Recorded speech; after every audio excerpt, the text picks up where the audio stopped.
For this bike mount and the rest of the bike mounts in this video, we'll be using the GoPro Pole Mount, and we'll be using the thin piece of rubber for this one.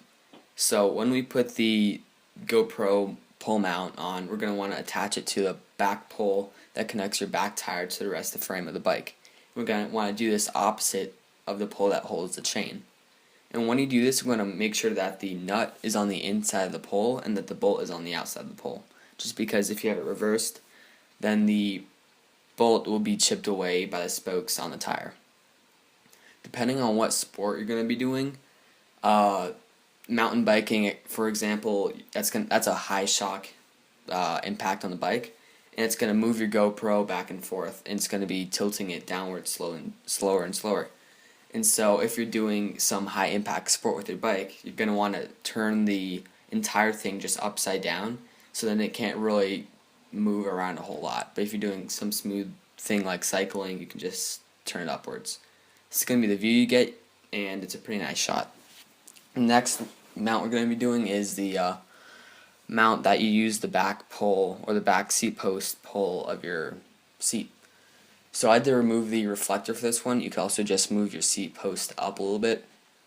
I didn't really feel like doing that just because it's a simple screw to take off the reflector.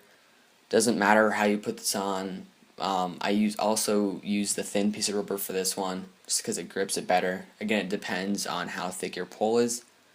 Then I mounted the GoPro up like this. This one you'll get the back tire depending on, it all depends on how high you put the mount up on your pole. The higher up it was, or the higher up it is, the less room you'll have to move your camera around. And this is the view you get of it. You get the tire and the surrounding area. The next mount we're going to be doing is using the seat post mount. I'm going to be using the thin piece of rubber for this one again.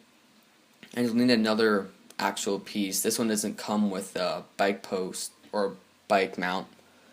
It's I guess you could say a reverser. It changes the way the threads are for the bike or for the GoPro mount.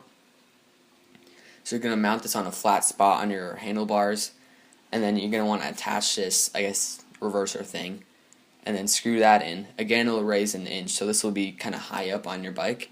Then you just attach your GoPro, and you can change how high your GoPro is. You can get it looking at the tire or not. In this case, it wasn't down far enough to look at the tire. Those are the 3 mounts I have for you guys in this video for your bike. Comment, rate, subscribe, and thanks for watching, guys.